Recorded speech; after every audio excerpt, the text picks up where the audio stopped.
Boys and girls, this is Mr. Manise here again with another super exciting video. And in this video, I'm going to walk you through how to work all of the problems in the second quiz review for the second quiz in Chapter 11. And as customary, I always like to start off with something non-math related. So I'm just going to kind of put this here up on the screen for your viewing pleasure. I know there's a glare on my iPad, but I'm not really sure who that is. I think that actually might be Deshaun Watson, who was the quarterback of Clemson.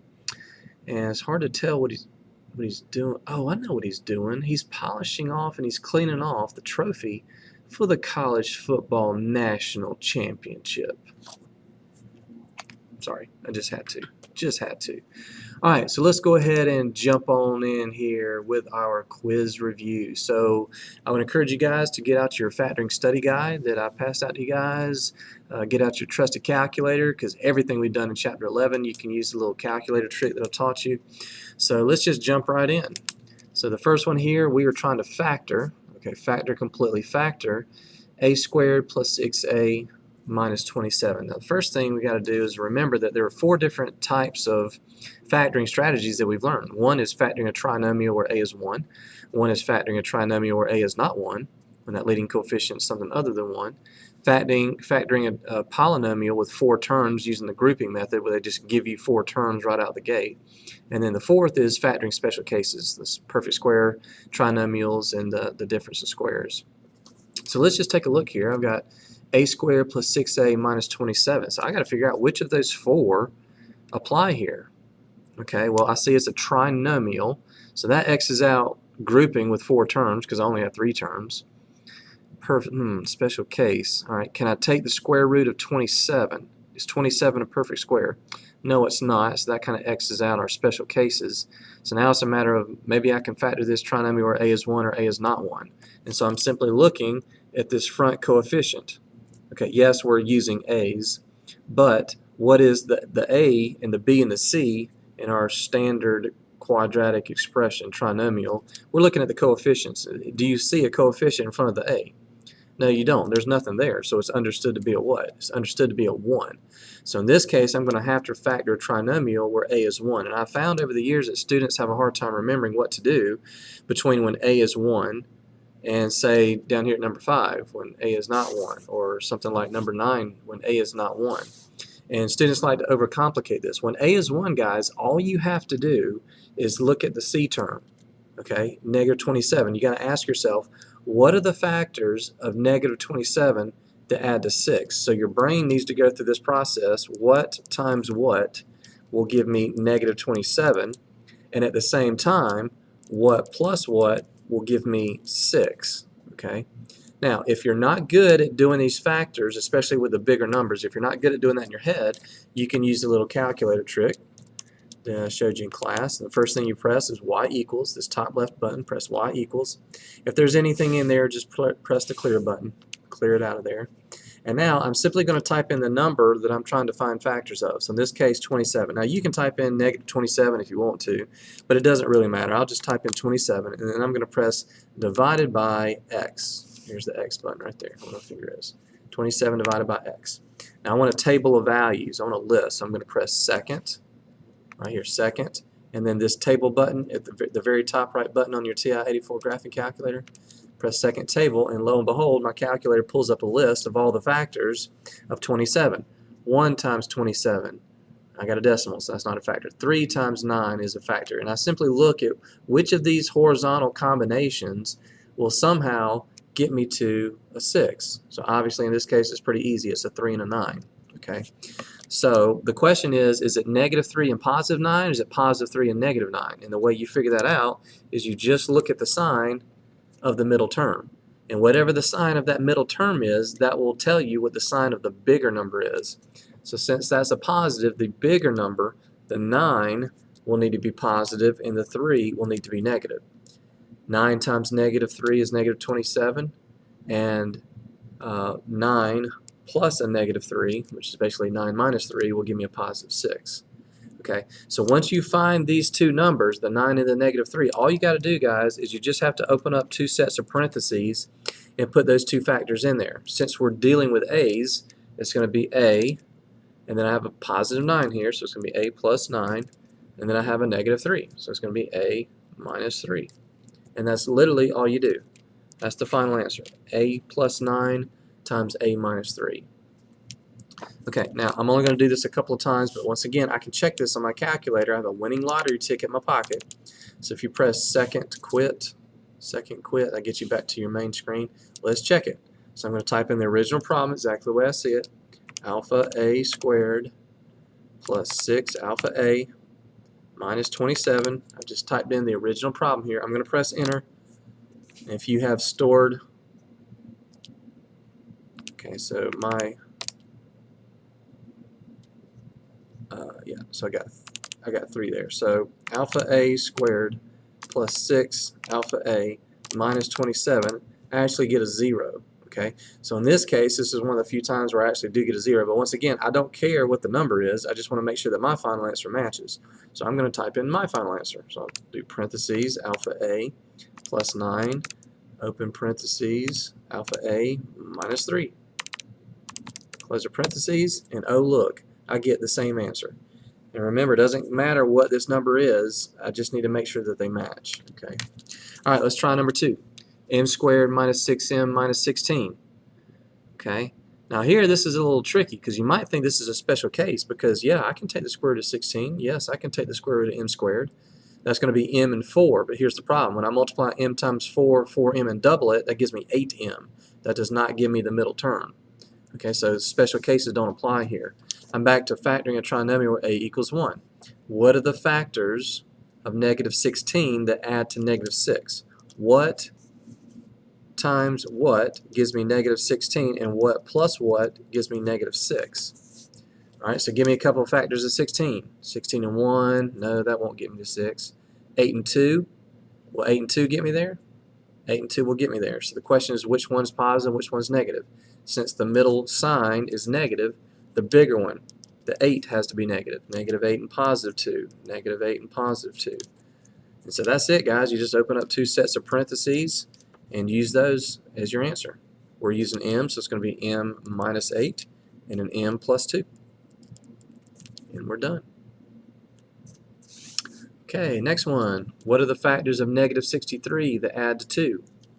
What times what gives me negative 63, and what plus what gives me 2? So since this back term is negative, that means one of my factors is going to be positive, one of my factors is going to be negative.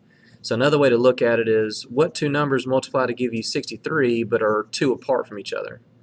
And hopefully you guys can get that pretty quickly. If you're not too sure about that, again, use your calculator, but that's going to be 9 and 7. Which one's going to be positive? The bigger one, since that's a positive. So the 9 has to be positive, the 7 will be negative. 9 times 7 is negative 63, and 9 plus a negative 7 is 2. So I literally just write down my 2 factors using those 2 numbers. N plus 9 and n minus 7. We are done. Put a box around the final answer. Okay. All right, number 4. I got x squared plus 15x plus 50. I'm going to zoom out here just so we don't have this autofocus problem here with the camera. Alright, so I got x squared plus 15x plus 50. So once again, it's not a special case. I can't take the square root of 50. I have 3 terms, so I'm looking at factoring a trinomial where a equals 1. That front coefficient is an understood 1. Alright, so what are factors of 50 that add to 15? Hopefully you got that pretty quick. That's going to be 5 and 10. Now notice here both of my signs are positive. That means everything in the problem is positive. So if my 2 factors are 5 and 10, I just write x plus 5, x plus 10. Let's check that one real quick. Type in the original problem, x squared plus 15x plus 50. Get a number. Okay, whatever, 46.8. I don't care what that number is. Let's type in our answer. X plus 5, x plus 10. They better match. And lo and behold, they match. Ta-da. And you move on to the next problem. Such a cool trick. Okay. How about this guy, number 5? Okay. Wait a minute now. Wait a minute. The leading coefficient is not 1. So I cannot do what we just did on the 4 previous problems. I can't say what are the factors of 4 that add to negative 12. First of all, there aren't any. The only factors of 4 are 1 and 4 and 2 and 2. And neither of those come anywhere close to get me to a 12 or a negative 12. So I got to do something different.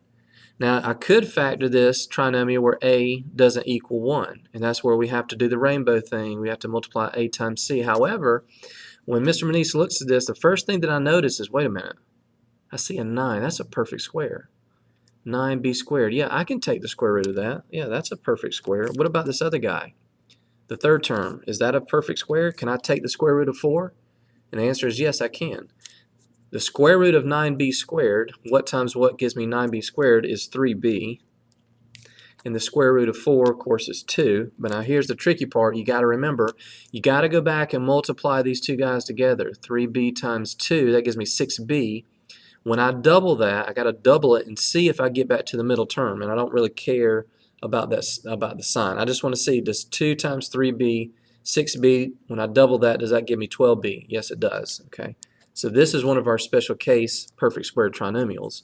So when you have that, you take the square root of the first term, you take the square root of the third term, and all you do is throw a parentheses squared piece around it, parentheses squared, and then I just bring down the sign. If that guy's a positive, I bring down a positive. If that guy's a negative, I bring down the minus. So my final answer is 3b minus 2 quantity squared. Okay. What about over here?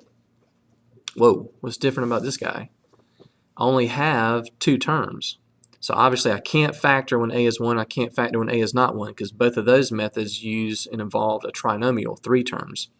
I can't factor by grouping because I need 4 terms for that. So the only thing that I could possibly do here is use the difference of squares when I have 2 terms, when I have a binomial.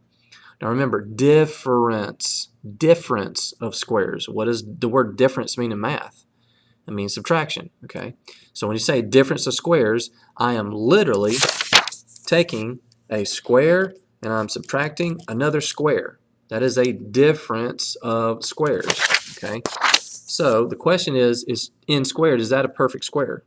Can you take the square root of n squared? Square root of n squared is n. Can I take the square root of the back number? 25 is a perfect square. I got an n and a 5. Now remember, with the difference of squares, your 2 binomials are going to be the same, except one's positive, one's negative. So I just make one of these guys positive, and I make the other guy negative. And that's it. That's all you do. So if you have a squared minus b squared, it breaks down into a plus b and a minus b. N plus 5, n minus 5, and you're done. Okay, number 7. Whoa. Okay, what do I see here? I see 4 terms. Okay, so special cases are out the window. You have to have either 2 or 3 terms for that. I can't factor a trinomial because I don't have a trinomial. I have a polynomial. I have more than 3 terms. So in this case, I am reduced to factoring by grouping. If they just give you 4 terms right out the gate, then the first thing you want to see, can I pull out a GCF? Is there a common factor? Let's start with 4. 4 doesn't go into 7. No. Okay, so I can't pull out any numbers, and I can't pull out a K because 42 doesn't have a K. So there is no GCF. Okay, so I can go straight to my curtain, or straight to your wall, however your teachers taught you. I use the curtain. All right, so now I'm going to ignore the terms on the right, and I just want to factor the 2 terms on the left. So I got to pull out a GCF. What is the GCF of 4k cubed plus 24k squared? The highest number that goes into both of those is a 4. And then what's the most number of k's that I can pull out from both of them? This guy has 3 k's, this guy has 2 k's. So I can pull out a 2k or a k squared from both of them. Remember, it's always the variable with the lowest exponent. Okay, what will that leave me with? Hopefully you guys are getting better about doing this in your head, but if you need to, yes, you can go ahead and divide each of your terms by 4k squared. If you still need to see that, that's no problem. 4k cubed over 4k squared is just a k. And then 24k squared over 4k squared is going to be plus 6 because the k's cancel. Okay, 7k plus 42. What can I pull out? That guy doesn't have a k, so all I can pull out is a 7. If I divide both of those by 7, 7k over 7 is just k. 42 divided by 7 is 6. Oh, look, looky look. My 2 binomials match. Okay. So when those two guys match, and you have to remember that, guys, when you're factoring by grouping, those 2 binomials in the parentheses must match, or you've done something wrong.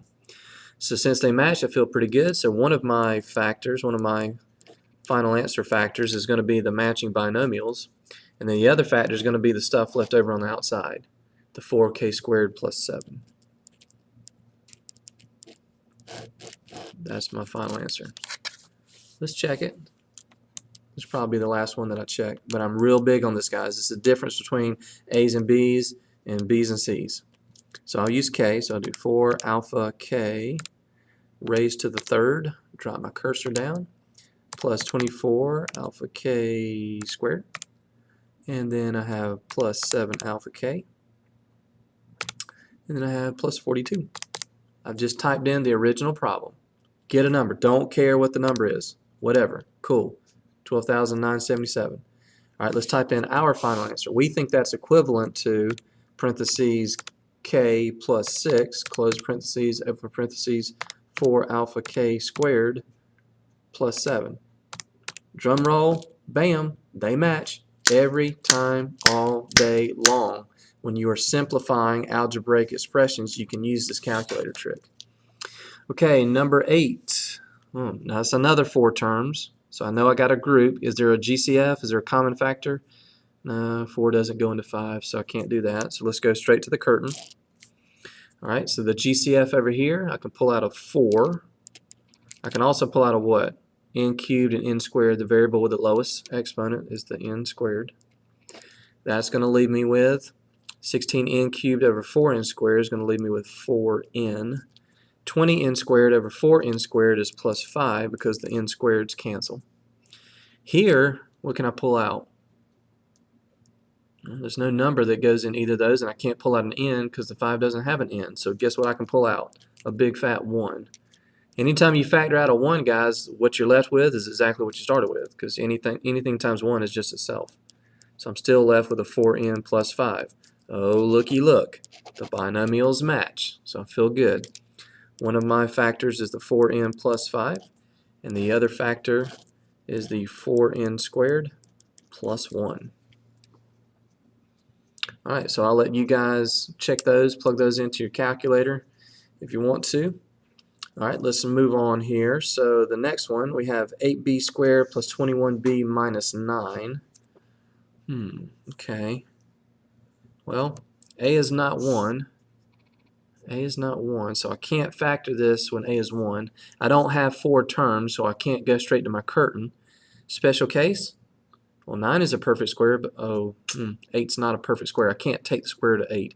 So now I'm down to factoring a trinomial where a does not equal 1. Okay, and this is the most difficult of the 4. A lot of steps that you have to memorize or that you have to know for factoring when a is not 1. The first thing you got to do is look to see if I can pull out a GCF. I always want to see if I can pull out a GCF.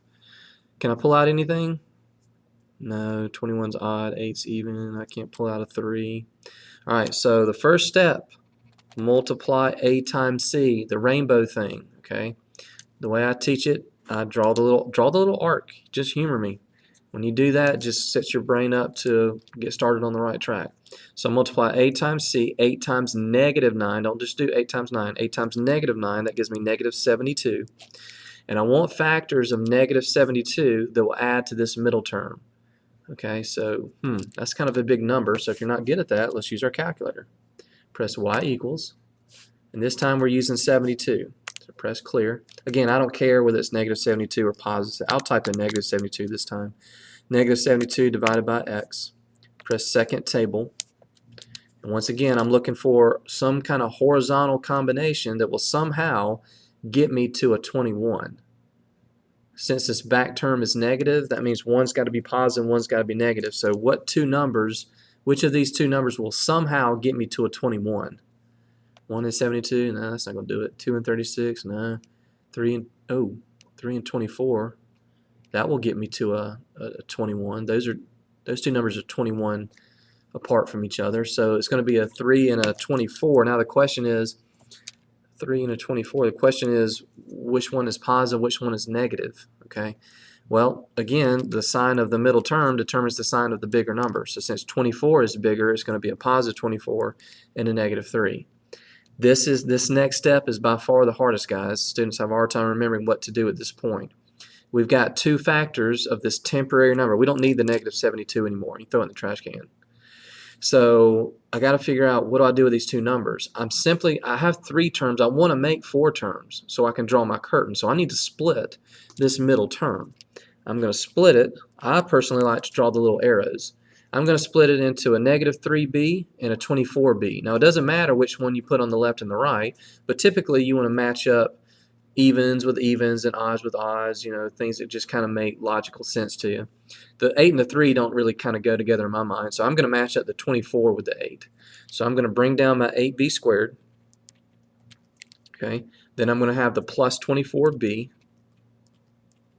and then I'm going to put the negative 3b, I'm going to put that on the right. And also, don't forget, guys, you're pulling down the b. The 21 has a b, so when you split that, you've got to have b's in both of these terms. Don't just write down plus 24 and minus 3. Okay, and then I'll simply bring down the fourth term, which is the minus 9. All right, so I don't really have a lot of room over here, so I'm going to bring this over here. I'm going to rewrite this. 8b squared plus 24b minus 3b minus 9. All right, now I'm ready to draw my curtain. Okay, what can I pull out of 8b squared and 24b? Well, they're both even, so I can at least do a 2. Is there anything higher? Yeah, 4 goes. 8, does that? Yeah, 8 goes. Okay, so whenever you're trying to figure out the GCF, start with the lowest of the numbers and see if that works. And in this case, yeah, 8 goes into the other one. So I can pull out an 8b. Hopefully you're getting good at this by now. 8b squared over 8b just leaves me a b. All right, what can I pull out? All right, so 24b divided by 8b, the b's cancel and I just have b plus 3. What can I pull out of negative 3b minus 9? And guys, you have to pay attention to the sign of this front term. When that front term is negative, your GCF must be negative or your binomials will not match. So since that's a negative, I've got to pull out a negative 3. Okay, negative 3b over negative 3 is a positive b. Negative 9 over negative 3 is a plus 3. Oh, look, they match. B plus 3 match. So one of my factors is b plus 3, the matching binomial. My other factor is the leftover stuff, 8b minus 3. And that is my final answer. And if you're wondering which one comes first, do I have to write the 8b minus 3 first or the b plus 3 first? It doesn't matter, because 2 times 3, well, I'm not going to write it on here because of video. 2 times 3 is the same thing as 3 times 2. So it doesn't matter the order when you're multiplying two things. All right, number 10. Well, there you go. A is not 1. It's not a special case. That's a perfect square, but 6 is not. I cannot take the square root of 6 and get a whole number. So I'm left to factoring a trinomial where A is not 1. So I got to do the rainbow thing. 6 times 9 gives me 54. Now remember, that's just a temporary number that we need. The 54 is not going to show up anywhere in our answer. We just need that number to find factors of this number that will add to 29. So once again, I know a lot of you guys can just do that immediately. But if you're not good at that, type in 54 divided by x, second table, and I'm looking for a combination of numbers that will somehow get me to a 29. It shouldn't take you long. There it is, the second one right there. 2 plus 27, that gets me to a 29. So those are my two factors, 2 and 27. All right, hard step to remember. What do we do next? We split. I got to split that middle term. I've got 29 apples. I want to split that into 2 apples and 27 apples, and I'm perfectly capable and allowed to do that. So I'm going to bring down my 6k squared. I just bring this term down. I'm going to split. Now, which one do you want to match up with a 6? You want to match up the 2 or the 27? Most people probably pick the 2. That's what I would do. So let's put the 2k on the left, and let's put the 27k. Let's match that up with 9 because they're both divisible by 3. So I'll put the 27k on the right and then the plus 9. Once again, for sake of room, I'm going to pull this over here. So 6k squared plus 2k plus 27k plus 9. And now I'm ready to draw my curtain. What can I pull out of 6k squared and 2k? I can pull out a 2k. 6k squared over 2k, that leaves me with 3k. 2k over 2k is just plus 1. 29k and 9, all I can pull out is a 3. And guess what I'm going to be left with? 27k, or excuse me, I'm sorry, pull out a 9. 9 is the GCF. So 27k over 9 leaves me with 3k, and 9 over 9 leaves me with plus 1. Okay, so once again, if you had accidentally, if I kept going with it, make a mistake, you would see that the two binomials don't match. That tells you, wait a minute, I didn't pull out the correct GCF. But they match. So one of my factors is k plus 1, and the other factor is the leftover stuff, 2k plus 9. And as always, you guys can check that on your calculator just to make sure you've done it correctly. Okay, next one, word problem. This is what makes geometry so difficult compared to coordinate algebra, advanced algebra. They don't just ask you to solve for x. They ask you, the questions are phrased in paragraphs, multiple sentences. So we have the area of a rectangular, okay, that's a trigger word. The area of a rectangular classroom is given by the expression x squared minus 4x minus 32. Okay, fine. The length of the rectangle is x plus 4. What is the expression for the width of the classroom? Now, I tell my students, read these types of questions, word problems, read them 3 times just to make sure your brain processes what the question is asking you to do. So what can I do in geometry that will always help me? Let's draw a picture. Okay, rectangle. Let's draw a rectangle. And it tells me the length is x plus 4. Now, typically, people think of the length as the longer side, but it doesn't have to be. So I'll put an x plus 4 up there. And then they say, what is the expression for the width? So this is my length, and I need the width, question mark. I need that guy right there. So that tells me, if they give me the area, trigger word, area is this. Okay, so the expression for the area is x squared minus 4x minus 32. That tells me I'm going to have to factor this. I'm going to have to get the two factors that when I multiply together that gives me this. And those two factors are going to be the length and the width. So let's go ahead and factor this. How do we want to do this?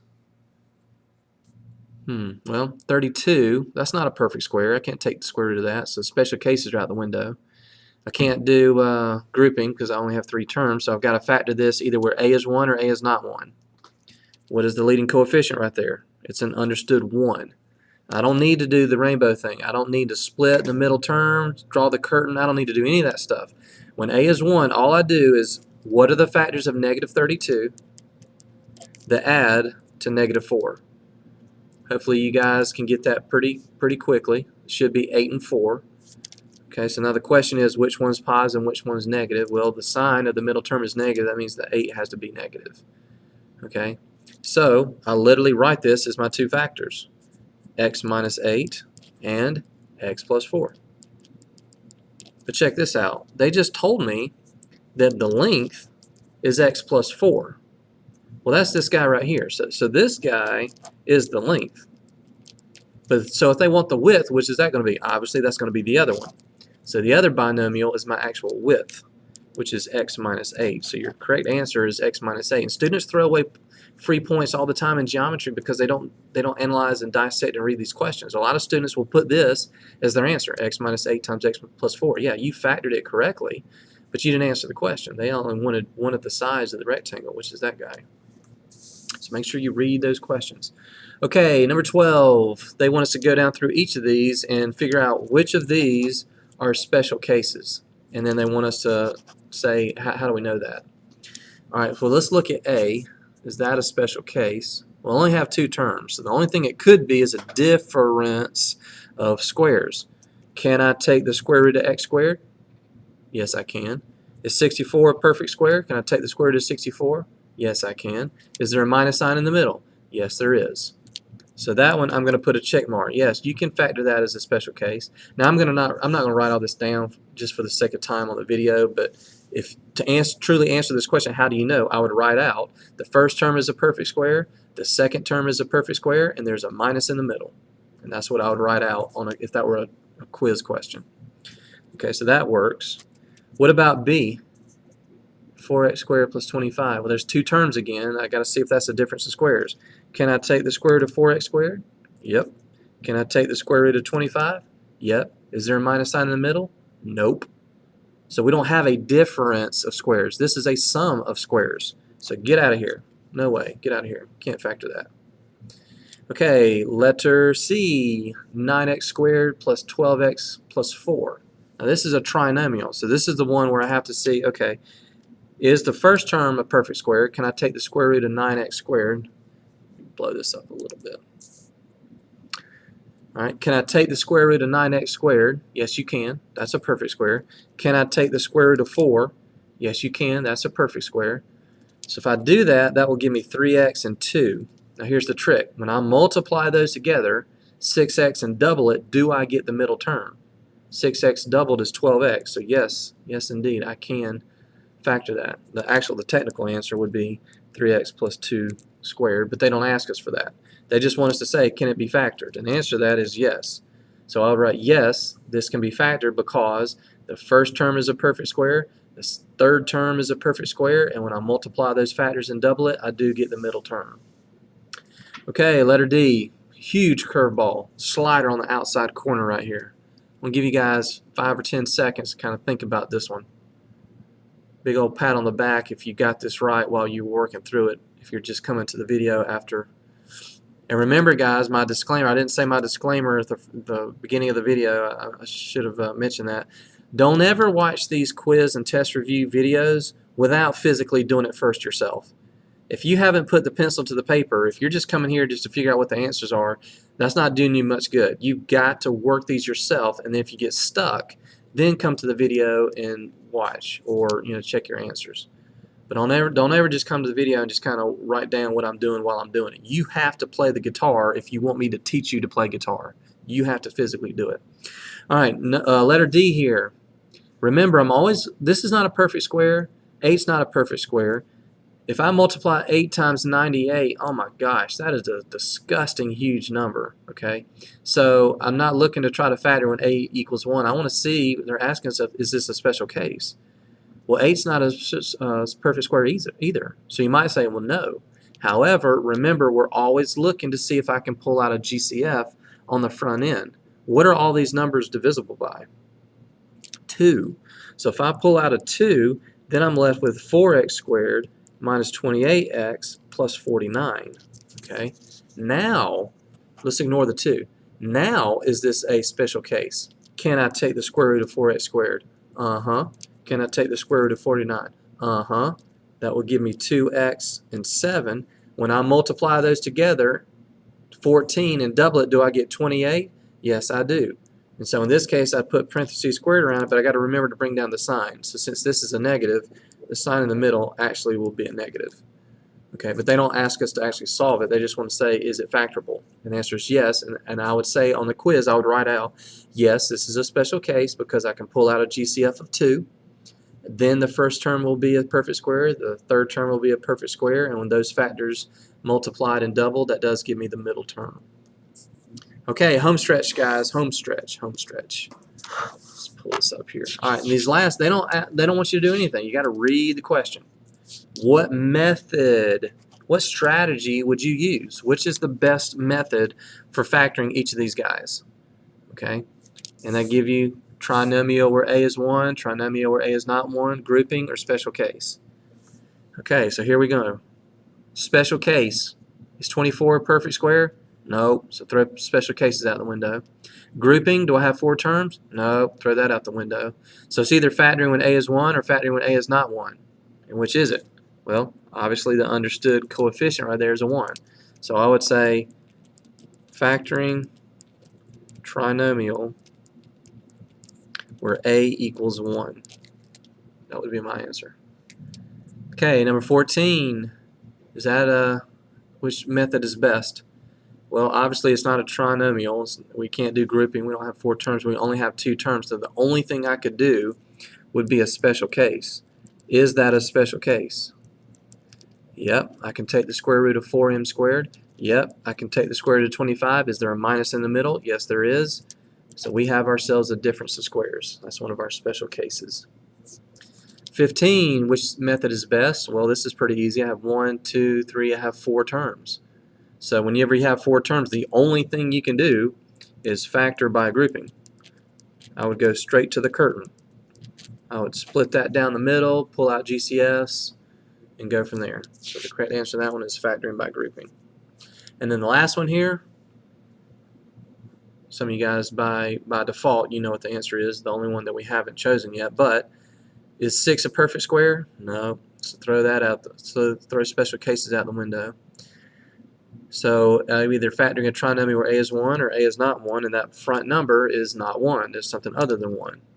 So in this case, I would try to factor this trinomial where a is not equal to 1. This is the one where I'd have to do the rainbow thing.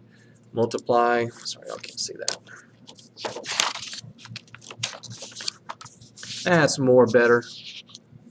I know that's grammatically incorrect. Alright, so you'd have to do the rainbow thing. 6 times -6, split the middle term, draw the curtain, and all that stuff. Alright. So I hope you guys enjoyed this video. I hope you were able to iron out any misunderstandings that you have. And solutions to this quiz review are posted on my website, of course. So hope you guys enjoyed the video, and we will see you on the next one.